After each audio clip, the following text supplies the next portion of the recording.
Hello and good morning, everyone, and welcome to your morning briefing for Monday, the 11th of August, 2025. I'm your host, Mike Shelby. And with that, let's go ahead and jump into Inside the Beltway here. All right, Robert. So this is very interesting. We've heard, going back to Trump's 2016 American Carnage campaign, or his American Carnage speech, he's long talked about crime, especially in big cities run by Democrats. Apparently, DC's time may be up because federal law enforcement, they essentially flooded into DC over the weekend. Correct. I think when I saw the number, it was over 400 federal agents have been deployed inside of DC. Mm-hmm. And now there's a U.S. official saying that the Trump administration is preparing to deploy the D.C. National Guard, potentially hundreds of National Guard members to Washington, D.C., but a final decision has not been made yet.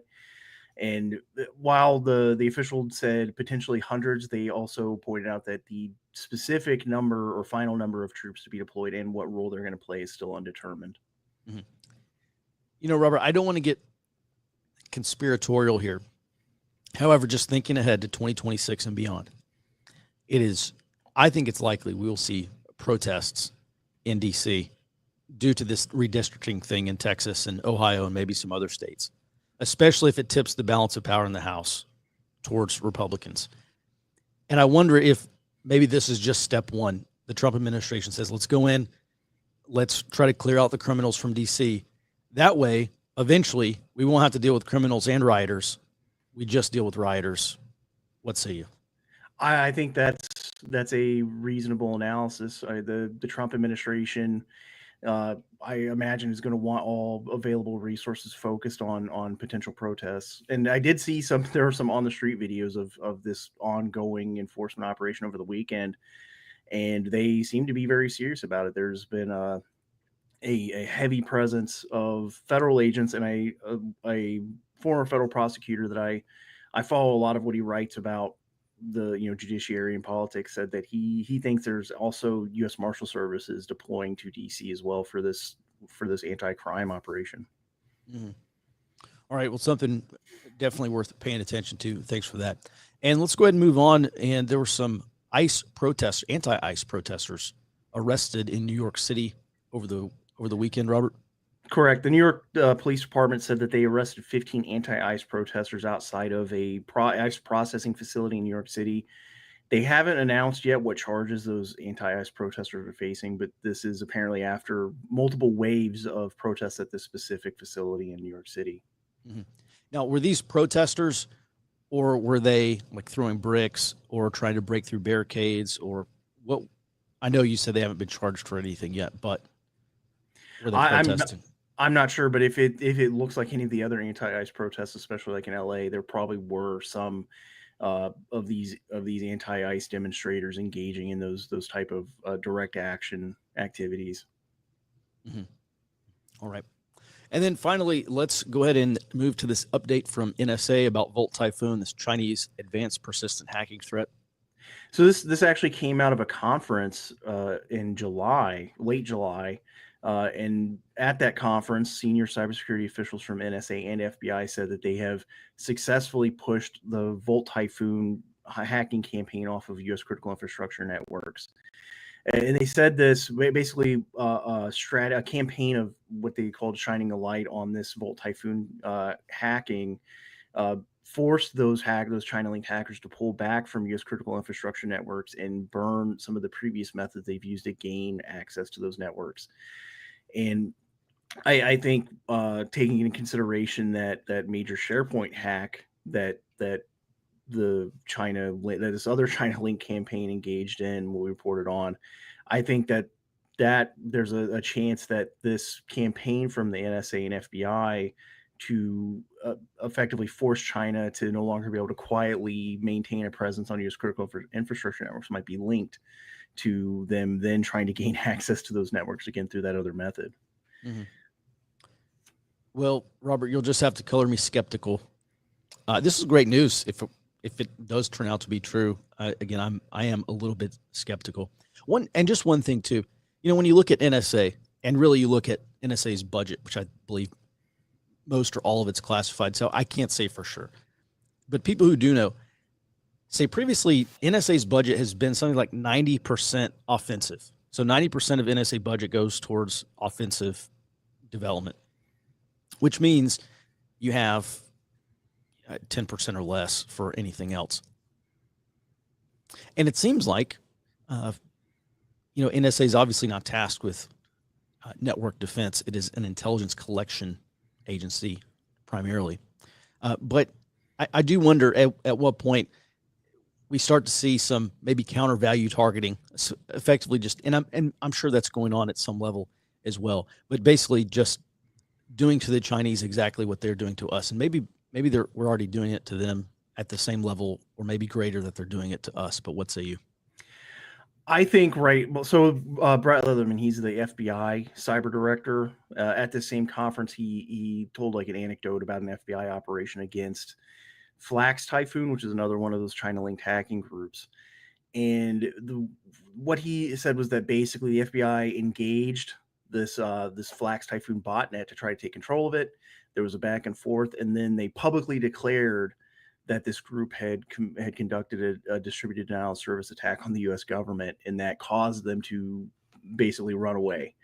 And so, reading that, I think what, at least for now, the U.S. cyber officials like NSA, from the NSA and FBI are doing is that persistent engagement doctrine that U.S. Army Cyber Command has been doing for years, which is not necessarily cyber defense, but it is like a counter-offensive, effectively, with the idea of identifying and dismantling some of this cyber offensive infrastructure from foreign adversaries. So I think that's probably where they're going, rather than just focusing on defensive measures. Yeah, maybe we can get a guest on who really understands what we're actually doing in China. Let's maybe look around for one of those and see if we can't ask some questions, get a better picture on that. All right, thanks for that, Robert. Let's go ahead and move to our global sit rep now. Lots to cover, starting with Colombia calling for a confederation with Venezuela, a communist superstate. Yeah, Colombia, Venezuela, so Greater Colombia, as he offers. So this is coming right from the president of Colombia. He declared Colombia and Venezuela to be, quoting here, the same people, the same flag, and the same history. And in a separate post on X, he also offered, again quoting, a system of greater political, social, and economic integration in a confederation of the Greater Colombia to Venezuela. Now, this follows on to the joint development border region that they're having right now. And this is partially, they're not directly in response to Trump's cartel orders, which we'll get into later. So it looks like Colombia, to no small degree, is potentially committing to defending Venezuela. Well, this better happen fast if by Petro here, because they do have elections coming up in May. I guess we suppose that they have free and fair elections next year. We'll see, but the race is on, certainly. I don't think this is obviously not going to be very popular with a great many Colombians. Also, just to remind everyone, Colombia is a major non-NATO ally, where they were. I don't know if they still are, because of this recent falling out between the U.S. and their president, Gustavo Petro. But we can check up and see if they've been removed. But it seems like this would definitely remove them, and it does seem like Colombia is pretty much telling the U.S. to butt out, and maybe they. This is a huge loss for the United States, by the way. If this does actually end up happening, the United States, we have invested so much time and effort and money into combating organized crime in Colombia. We helped them defeat the FARC, which was their one of their internal Marxist guerrilla groups. And geostrategically, it's just bad news for the United States, especially if China continues to get a foothold in there. Jared, can you just run us through recently, what is China's status with Colombia? So Colombia is the latest addition to the Belt and Road Initiative. Colombia also controls the Darien Gap, so a lot of illegal immigration has run through there the past couple of years, including a lot of Chinese illegal immigration. So that's very important there. Just quick note: as of today, right now, they are still listed as a major non-NATO ally on the State Department website. So, okay. Not for long. Yeah, yeah. The BRI is really the biggest development for Chinese-Colombian relations. Yeah.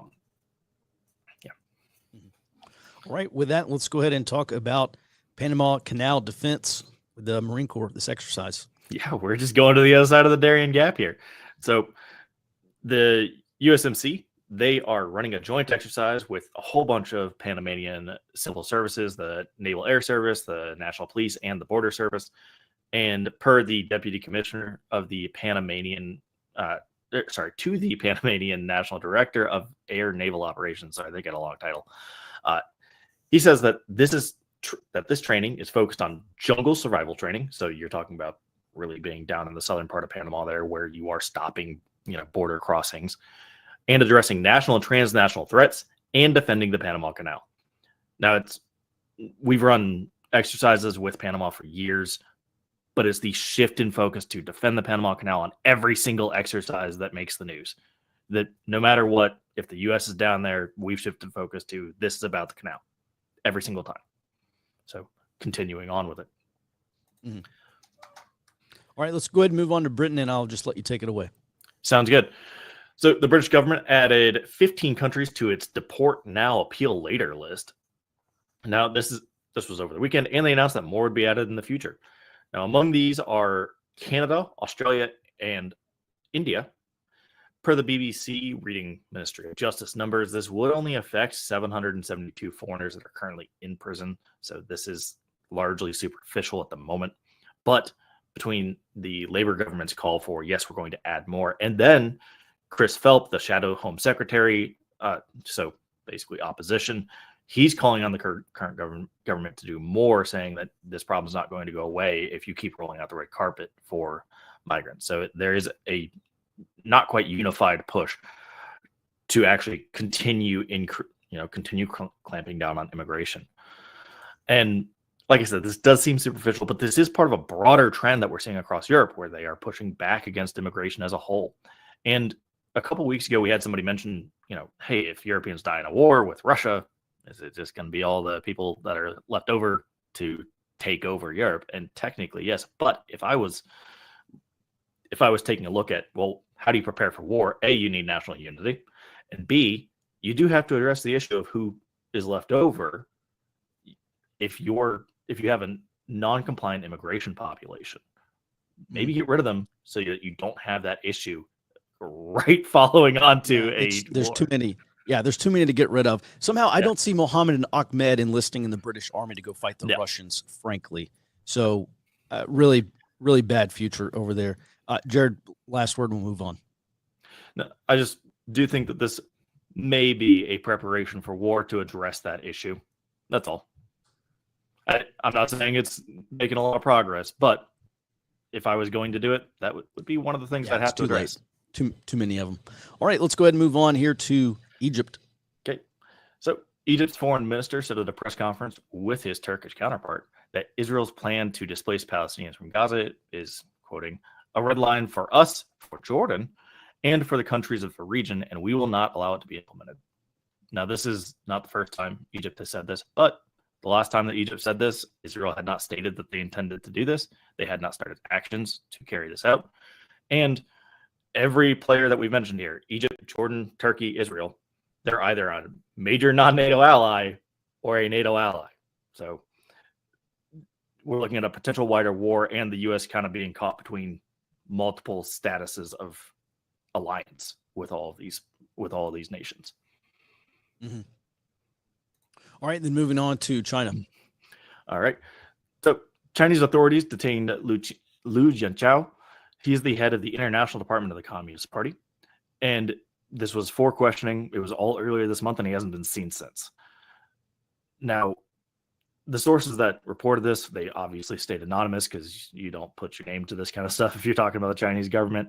They said they did not know what sorts of questions the Chinese authority had for Liu.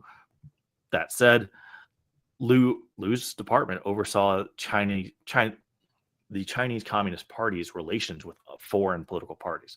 So we may be looking at corruption, and he was very well liked across the world. So we may be looking at corruption charges or, hey, you just weren't doing the job we want. Either way, the fact that he hasn't been seen in over a week and was taken in publicly, I don't expect him to retain his job.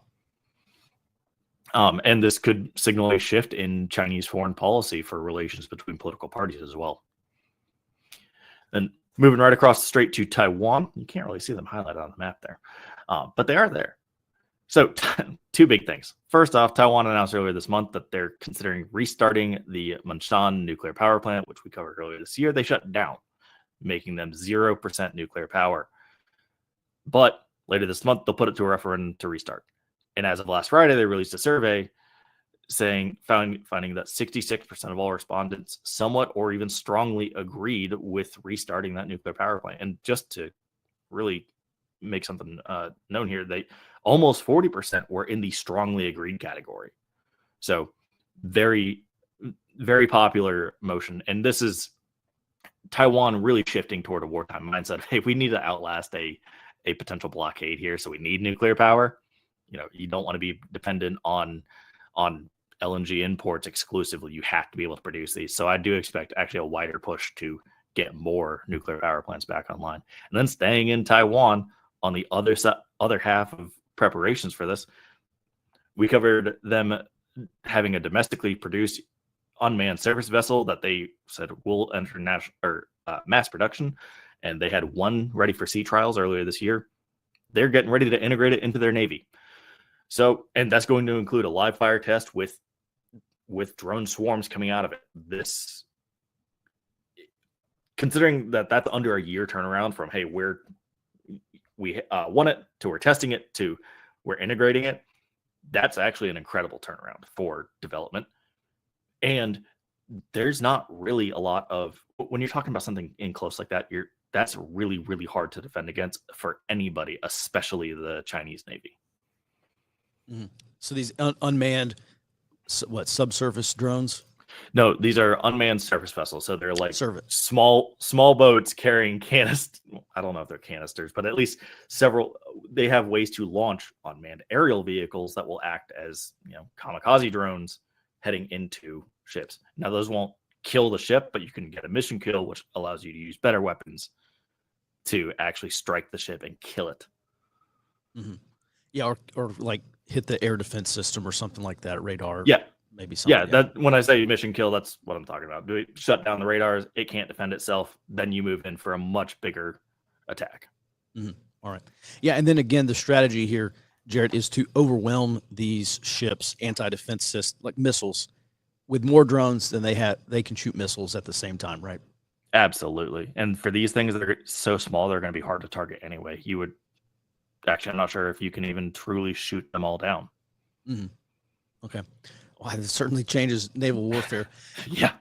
All right. Thanks for that, Jared. And with that, let's move on. 38 protests today, about baseline for a bright, sunshiny Monday morning.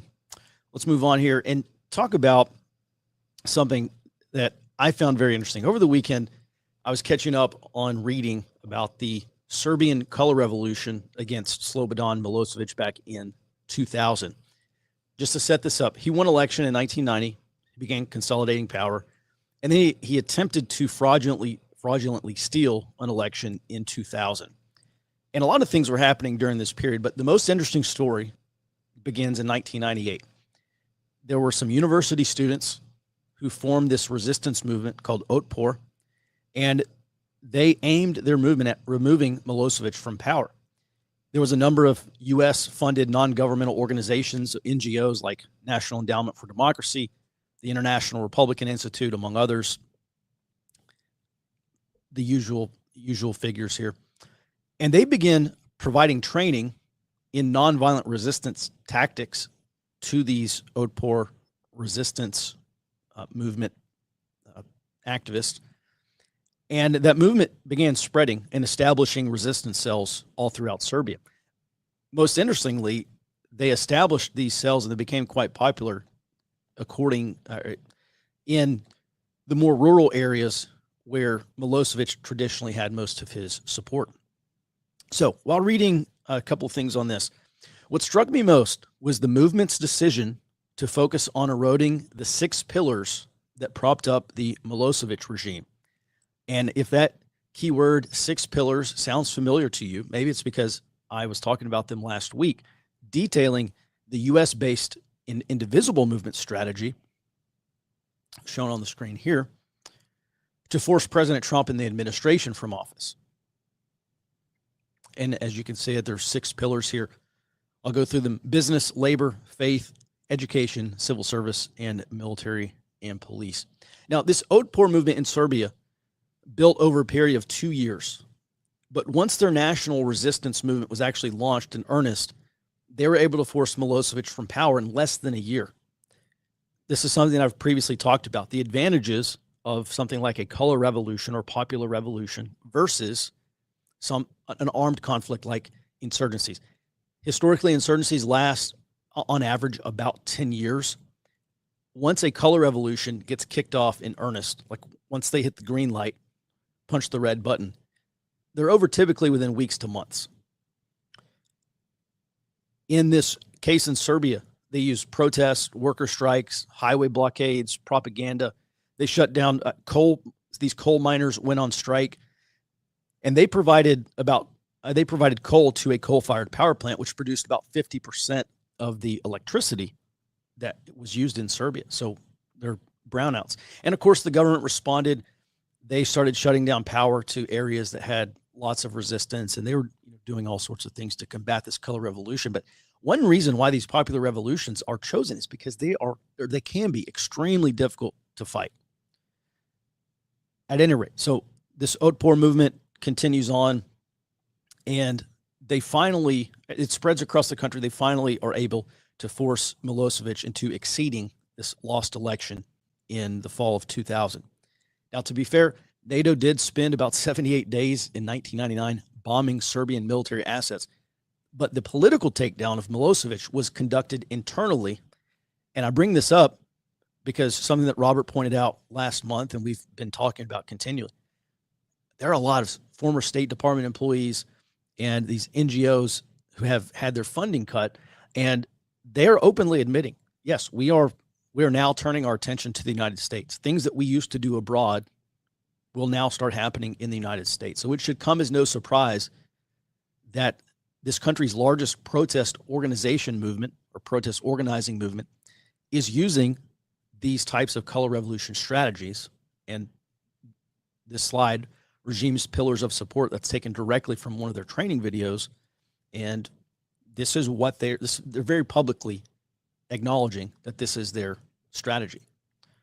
So this is no doubt the aim of the current anti-Trump resistance, or anti-Trump resistance 2.0. My conclusion here, it's pretty obvious, that you have all these various anti-Trump groups, and they've developed a strategy or adopted this strategy that begins at protest, which is where we are now, and then moves to resistance, which is where we'll be soon. As a matter of fact, these indivisible groups, they have, I think, like less than a week left to start planning some of their direct action demonstrations, or some of these it's more than protests. It's like civil disobedience kind of stuff. Over the weekend, we saw that in Ohio, I forget what city it was, but they formed an 8-mile long chain across this city. These activists did, and they're holding hands, and they're doing like a moment of silence or something for these people. And then Robert just covered at the top of the show, you have these 15 activists in New York who are arrested outside an ICE facility for whatever laws they allegedly broke. We're going to start seeing a lot more of this. We are at the point where you have this protest movement that is trying to graduate into the next phase, which is a resistance movement, or like selective or strategic resistance movement.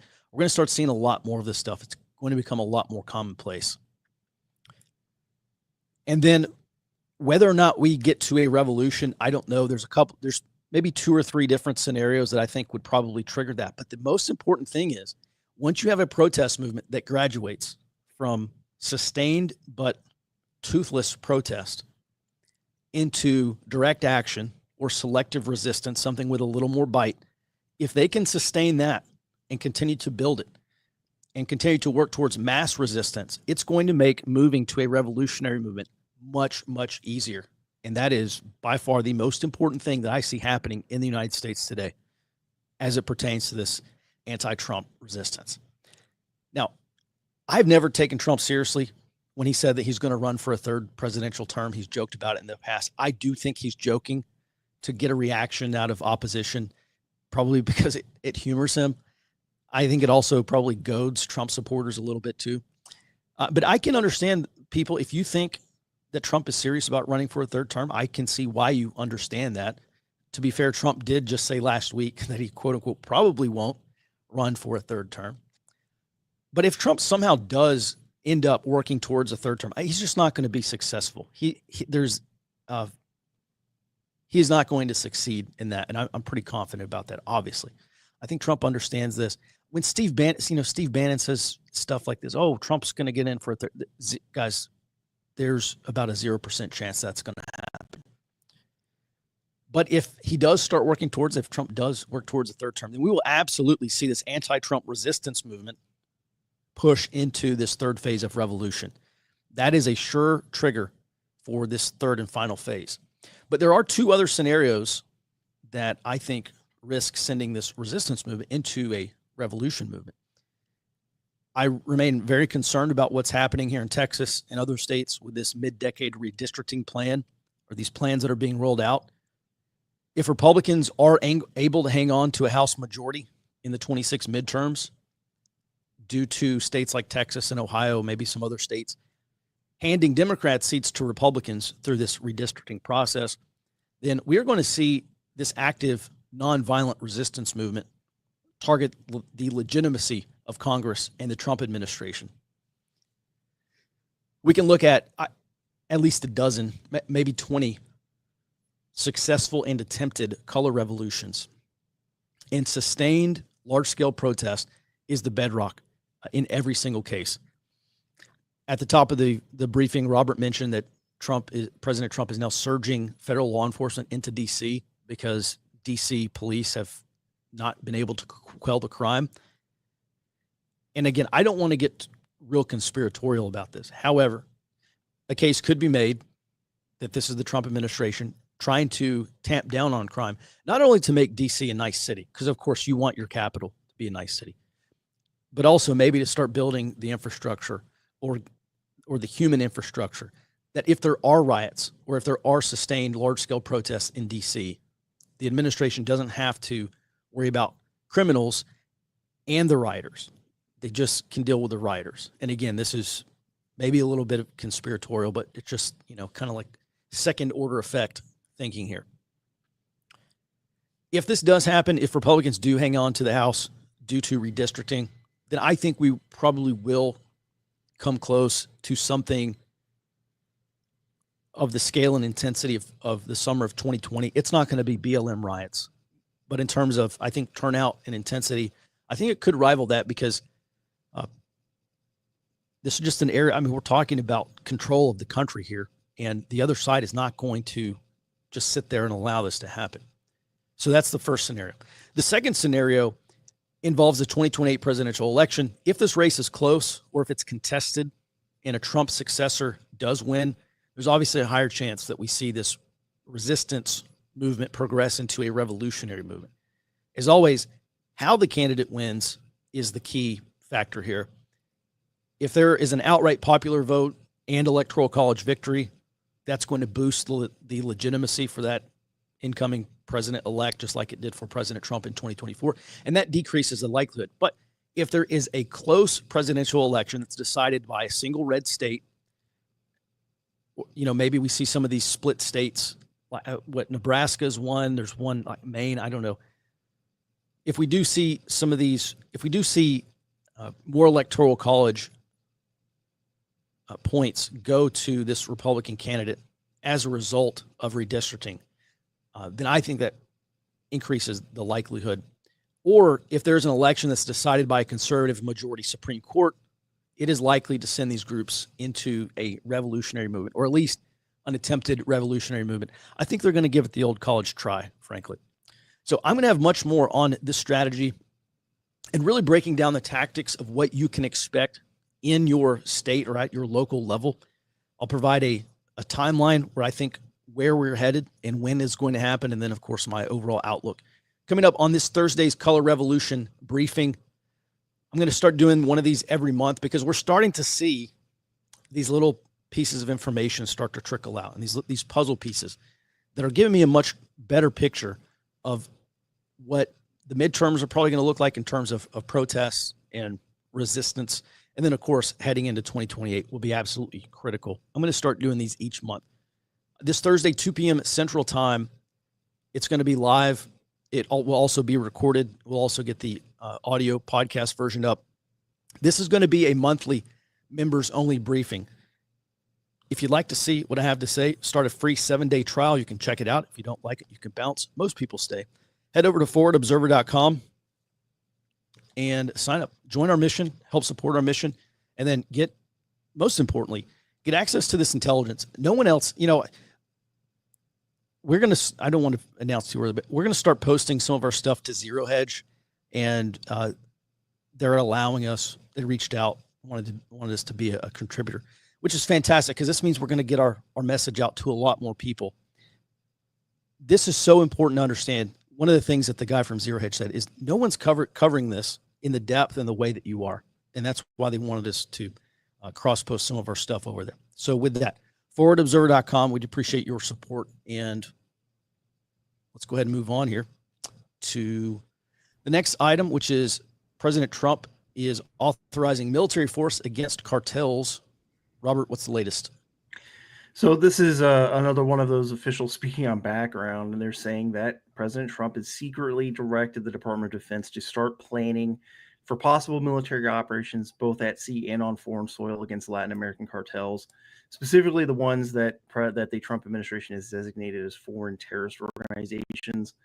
And according to this official, the DoD has already began preparing options for conducting these military operations. There has been a response from both Mexico and Colombia, and Mexico's President Claudia Sheinbaum said, I think interestingly, we cooperate, we collaborate, but there is not going to be an invasion, and U.S. military operations in Mexico are absolutely ruled out, because I think this is one of the paths that this could be going down, is another pressure point against Mexico to force them into increasing that security cooperation that we've already seen, or I think even potentially to effectively give the Mexican government and specifically the Morena Party cover for that greater cooperation against the cartels, considering how deeply the cartels seem to be dug into Mexican politics. And from Colombian President Gustavo Petro said that any U.S. military action taken in Latin America without authorization of that country would be an aggression against the entirety of Latin America. But I think alternatively, the Trump administration might actually be considering a unilateral use of military force. And this is after months of increased drone surveillance activity over Mexico that from the CIA that came out, I believe in February. Mm-hmm. Robert, probably 10, 15 years ago, the Army published a report about a potential failed state scenario where you have actual state breakdown due to the narco state, competition from the narco state. And the Army basically kind of threw up their hands and said, maybe we ought to start developing some contingency plans in case we need to move in and help prop up the Mexican government. I imagine those contingency plans are still sitting somewhere in the Pentagon. Does this look something more like what we see all around the world? The Pentagon, DoD, Joint Chiefs of Staff, they're always asking and drawing up plans, contingency plans for all around the world, because you never know when you're going to have to deploy military for humanitarian assistance or to do something in the interest of U.S. national security, or just because, I don't know, some billionaire donor wants you to go deploy your military abroad, which seems to be happening more often than not. Or is this the case where President Trump is serious about authorizing cross-border operations with or without these countries' permission? What do you see?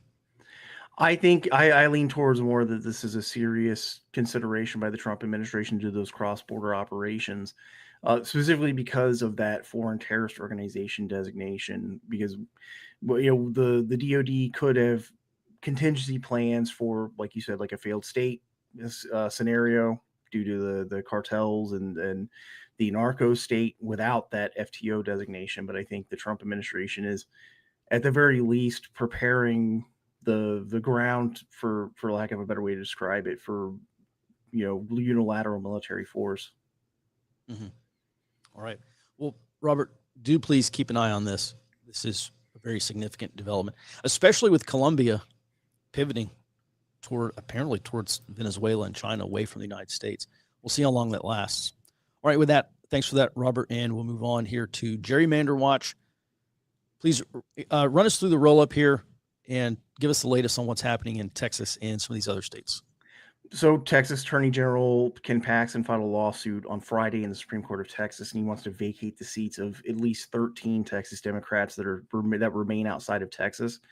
And I think, as reported before, they only need effectively 12 Democrats to be unseated to gain a quorum in the state house. Texas Governor Greg Abbott said that he's going to continue calling these special sessions until this new mid-decade congressional map is passed, and that Texas is going to use, in his words, every tool available to make sure that runaway Democrats are held accountable. California Democrats are also endorsing Governor Gavin Newsom's plan to hold a referendum in November for a new mid-decade congressional map in California. And California Democratic leadership said that they're going to release this proposed map this week.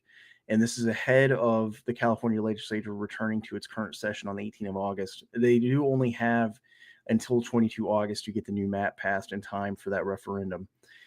And then going in Texas over the weekend, former Democratic Representative Robert Beto O'Rourke at a rally event for his Powered by People PAC, or Political Action Committee, said the Democrats are going to, quote, win whatever it takes in a fight with Republicans over this mid-decade redistricting.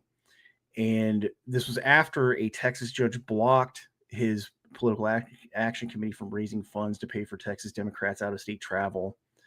And also at that rally, a Representative Mark Vesey, who's in the National Congress, called on Democrats in other states to gerrymander GOP seats out, regardless of what those Democrat-controlled states' constitutions allow. I think this is No, go ahead. I think this is an important development, especially O'Rourke coming out, because I think he is likely saying what National Democratic Party leaders want to say, like Hakeem Jeffries, Chuck Schumer, that they probably don't think they're allowed politically to say publicly. He also made some comments about, if they do win or take back power, they're going to effectively pass mass amnesty, which is, I think, another acknowledgement of that political strategy that we've talked about previously, where Democrats are building a vote bank, basically. Yes, absolutely. This is something that Stephen Miller said last week. Basically, he said Democrats have picked up an additional 20 to 30 seats due to counting illegals in that 2020 census. And so, Robert, we were talking before the show. I watched the 4 major Sunday news shows, the talk news shows. And one thing they have never said, literally never even mentioned it. They've never mentioned that. They've never mentioned how the 2020 census, which included illegal aliens, propped up additional Democrat seats. And so I'm not defending redistricting. This is obviously extremely politically sensitive, to be diplomatic. Maybe it's good for Republicans and Trump in the short term. Long term, it is definitely an accelerator of domestic conflict. But one of the things they've never mentioned is that what Republicans doing today is a response to what Democrats did in 2020, and not just in 2020, but decades of illegal immigration. So thanks for that. Also, just want to say I've met Beto O'Rourke in person. He's a goofy dude, but I think you're right. He basically told this audience, screw the rules. We're going to win. We want to, and he didn't say this exactly, but he basically said, yes, we're going to lock Republicans out of power when we get back into power. We've also heard there was this article about Gavin Newsom saying something to that effect. There's going to be hell to pay. There's going to be retribution when Democrats get back in power. And, Robert, I look at the country almost like, what do you call one of those things that has all these like metal balls hanging down, and, you on the right side, you pick one up and you clack it and it transfers energy, and the left one clacks. What are these things called? It's like one of that. It's one of those, but slowly those clackings are getting smaller and smaller until this thing just stops. That's really where I feel the United States is headed obviously, in the next couple of election cycles. I'll give you the last word and we'll move on. Well, looking at this, I'm trying to take a strategic view of this overall. And I think we talked about before, you mentioned specifically that, there's a possibility this started out as Trump and the Texas Republicans trying to escalate to de-escalate with this extreme partisan gerrymandering, which that may be how it started, but I think it appears now that Democrats are no longer considering de-escalation, because early on they did seem to at least say that they were considering de-escalation. They warned Republicans against this with the idea that they would not respond, in their own words. But I think we're kind of entering a new stage of a larger political conflict, and because one, this is going to position Republicans to expand their House majority in 2026, especially because Democrat states are still facing a lot of legal and political obstacles to gerrymandering blue states further. But I think that I still maintain that Democrats are looking at this census the 2030 census as like a deadline, basically, to maintain competitiveness in the House. Because if Trump is successful at changing how apportionment works, that is going to, I think, remove Democrats from national power for a long time, because it's going to potentially eliminate more than a dozen currently held Democratic House seats. Mm-hmm. Yeah, and just to address one of the comments here, Gmost saying that it was the reapportionment. And yeah, when I say the 2020 census, that's exactly what we're talking about. That gave blue states the ability to go in and during the redistricting process. By the way, you know who leads the National Democratic Redistricting Committee? Eric Holder, who was the Attorney General under Obama. He was on one of the Sunday talk shows, and he was kind of pressed because the host, whoever it was, I forget who it was, but she said, "Isn't it true that Democrats also gerrymander?" And he, in his defense was like, "Oh, well, yeah, but we did it the right way. We gerrymandered the right way. Texas is trying to do this in the middle of the decade." So there's just absolutely no defense whatsoever for any of this, and it is clearly a Republican response to what Democrats did in 2020. All right, thanks for that, Robert, and let's move on here to the Philippines, the Chinese Coast Guard. Go ahead, Jared. Yes. So this reporting from the Philippines, specifically their Coast Guard, they said that they saw a Chinese Coast Guard flotilla composed of 3 medium-sized cutters, so respectably sized boats there, passing through the Luzon Strait between Taiwan and the Philippines, which you can see mapped out here. It's Now, the Philippines Coast Guard describes this composition as irregular, because you don't normally see the Chinese Coast Guard going out to the Pacific like that. Normally, they're inside of the first island chain. Now, the Philippines also said they had to use what they're calling the dark vessel detection system. Basically, if somebody's not compliant, you can still find out who they are, where they are. They got it from Canada, and all that information is public. So, but they had to use that to confirm who the vessels were, due to the fact that they weren't emitting, and there was a storm passing over. So they were actually conducting a fairly risky operation there. In addition to that, the flotilla, like I said, was headed into the Pacific, and that's really abnormal for the Chinese Coast Guard. Now, at a minimum, this is a preparatory action for developing a quarantine, which would be like a law enforcement Coast Guard led blockade that's targeted towards specific imports. The Chinese Coast Guard would need assets that are familiar with these kind of waters and actually have it on all sides in order to enforce any kind of quarantine against all of their ports, because there is a very key port right on the Pacific side of Taiwan there. Due to this, I expect to see a lot more Coast Guard, Chinese Coast Guard specifically, deployments to this region, and interactions with the United States Navy, the Philippine Navy, and the Japanese Maritime Self-Defense Force. There will be a lot more there, and probably some interactions with the People's Liberation Army Navy as well, trying to actually drill that and get it ready. But so if you're looking at each of the factors as a list, the only thing that stands out is, they're in the Pacific. But if you look at how, really just say plainly how all this happened, you have a law enforcement flotilla headed to the wrong side of Taiwan, trying not to be seen because they weren't emitting. They were doing it during a storm. It looks suspicious. It looks like the Chinese did not want everybody to see what was happening here. And the Philippines, frankly, if it weren't for this special system that they have, they probably would not know that there were 3, but only 1. It, I expect that this is probably going to be used as a tactic later on to implement a quarantine where you wait for a storm and then go, because it does make it really hard to find who all's out there and actually appropriately respond. Mm-hmm. So, Jared, last month we saw the Chinese PLA Navy run these dual carrier operations into the Pacific on the east of Taiwan. And now we're seeing this Coast Guard flotilla also head to the Pacific on the east side of Taiwan. Is this flotilla, is this an exercise? Are they simulating a quarantine or blockade, like you say? Was this an attempt to set up something semi-permanent out there? What do you think? So that none of those have been confirmed. Like they haven't even said that they are truly staying out there right now, just that they were headed that way, and it is abnormal to even see them in the region, let alone, That said, I could see them. I think we will see a semi-permanent presence there, just because you have to get, at the very least, you have to drill it, and that will create a semi-permanent presence, even if it's not something you want to do. I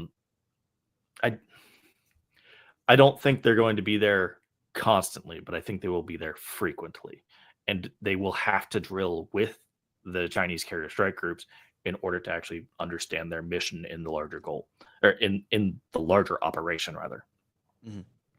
All right. So I guess my ultimate question is this an indicator of just practicing, or is this an indicator of setting up basically like heel to heel rotation out there, which would make a blockade a little more difficult to see coming? For now, I've got to stay practicing. If we see them rotate out and then another one rotate right back in, I'll change my answer. But okay, we've only seen one, so I can't say it's heel to heel. Sure. Okay. All right. Thanks for that, Jared. And we do have some questions today. A couple of things I want to address here. Okay, so there's a comment here. Attacking the concepts in the pillars is dumb. This is talking about the 6 pillars of the color revolution strategy. It is so easy to reverse the pillars of support. Who does not want what is described in the pillars? Well, listen, this is not about removing the civil service or removing the military law enforcement. It's about removing support from those pillars, removing support for the administration or for any regime among academia or among faith institutions like churches or whatever, or among military and law enforcement. So it's not a case of they're trying to destroy these pillars. They're trying to get individuals and organizations within these pillars to withdraw their support or to not cooperate. One of the things that happened in the latter phase of this Serbian, basically color revolution against Milosevic, is they were getting they're getting law enforcement to not stop the protesters or not stop the civil disobedience.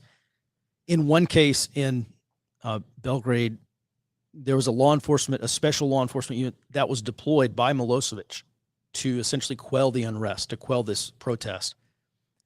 And most of that law enforcement unit had actually, according to the sources, I don't know if this is actually true, but had already basically defected in place, which is that they didn't leave their jobs, but they deployed and they said, okay, we're going to respond to this, but we're not going to quell the unrest. We're going to let it happen because we're on their side. We're not on the side of Milosevic. If they had refused to be deployed, then Milosevic would have just sent another law enforcement, a special police unit out there that would have enforced it. So we're talking about defections in place or people defecting from the system altogether, like setting down their stuff and like taking their ball and going home and joining the protest faction. So I just want to point that out. They're not trying to destroy the pillars of civil society here. They're trying to cause defections or non-cooperation of the people and groups within these pillars. So that is the strategy. That's also what makes it so effective because, again, unlike a traditional military kinetic style war, you're not shooting at people. You're shooting, quote unquote shooting, you're attacking the legitimacy, authority, and capacity of a government. that is the strategy. How they do that, those are tactics. But this is the strategy. And when you frame this, when you frame it like this, identifying tactics in the future will become a lot easier. And that's what I'm going to talk about in this members only briefing coming up on Thursday. ForwardObserver.com if you'd like to join and get access to that each month. All right, Jared, what other questions do we have today? Okay, we had one question about an update on the Panama Canal deal. There is no update yet. As soon as I get one, I will publish it. And we're running a little short on time, so I'm going to pick and choose here. Ben over behind the paywall asks, can you speak to the, specifically talking to you, can you speak to the Texas Senate contest between Cornyn and Paxton? He says that, Cornyn appears to be getting destroyed in his own social media ads. Yes, I've noticed that as well. So Cornyn has been long described as a rhino, a Republican in name only in the state of Texas. Somehow he keeps getting elected. Now Ken Paxton, who is our outgoing attorney general, is running for his Senate seat. And there's just a lot of grassroots support for Paxton. I haven't seen polls, but basically this is what's going on. You have there's a great organization here in Texas called the True Texas Project. If you're in Texas, link up with these people. They're a fantastic organization. But True Texas Project and some of the other grassroots actual conservative groups are pushing Paxton in the Senate seat. I think Paxton's going to win. This is one reason why Cornyn has really been sucking up to Trump and cutting all these new ad campaigns about he's just the biggest Trump supporter ever and is the biggest Trump guy you've ever met. And it's all just an attempt to try to hang on to his Senate seat. I think Cornyn's going to lose. Paxton's in. So I hope that answers your question. All right. I lost it. So Ben T, with the 6 pillars, is there a critical path where this typically originates and a pattern of progression throughout the pillars? Yes, in many cases, like we see in Serbia, this is predominantly, in many cases, it starts with youth, typically students, like university students. Why? Because that's already what university students do anyway. So, and I will say this: there's a big difference in looking at what happened in Serbia, and it was many students, a lot of political parties involved, and they 18 different political parties eventually united behind a single candidate in the 2000 elections. But yes, this typically often starts as a student-led movement. And I would just contrast that to what we see in the United States today, like at these indivisible and these 50-51 protests. These are old people. I say old people. These are older people. These are boomers predominantly. I've heard from so many people who went and looked at these 50-51 or indivisible protests. They drove down to the city and they checked it out. And it's like all older people. There's not a lot of young people here. So I do think that is significant. That's just a significant data point. This is not to say that it will always be this way. In 2 years, in 3 years, maybe we have a recession. Maybe young people are out of work or they're out of school for one reason or another, and we get a lot of youth involvement. Really, I think the reason why protests is still so appealing to boomers is because they're kind of like even going back to the 60s, like Vietnam era. That's just the protest generation. I think younger generations, I think we're moving to I don't know if you want to call it the post-protest, but I just think younger people are way more inclined towards more active forms of protest, like resistance or direct action demonstrations, rather than just standing out there, with a sign asking people to honk their horns at you as they drive by. I hope that answers your question. All right. One of the commenters in the chat asked for a definition of gerrymandering, an explanation on the origin, and Robert said he's got a quick answer for that. Yeah, it comes from Elbridge Gerry, a founding father who was the governor of Massachusetts and also the 5th vice president. And it's a portmanteau of his last name and salamander, because when he was the governor of Massachusetts, he created a state senate district that looked like a salamander around the western part of the state. That's how it got the name. That was basically like yellow journalism put that together, gerrymander. That's funny. I would just remind everyone, as if you needed the reminder, this is how the Irish Troubles started. When you have Protestant minority locking out a Catholic majority out of power in Derry. They also called that gerrymandering. So apparently gerrymander has some legs, Robert. Yeah, swam across the ocean. Back when we had the Democratic Republican Party, which is what Elbridge Gerry was a member of. Mm-hmm. Interesting. All right, Jared, any other questions from Ford Observer members? Guys, by the way, we get so many questions. We've got to prioritize members' questions. So it's another reason to join us, FordObserver.com. We also stream on our website. We whole different members chat over there if you'd like to join us. Go ahead, Jared. Yep. There's one about succession in China. Who could potentially take over after Xi Jinping? I'm going to tell you right now, nobody knows. 0 people know. Just even the people who live there day in and day out, native speakers to it, they're looking at it going, I have no idea. It might be nobody. Who knows? Nobody's quite sure. And making any kind of speculation after that is just speculation. James from Behind the Paywall asks, if someone was a local 50-51 organizer, what are some of the biggest mistakes they could make?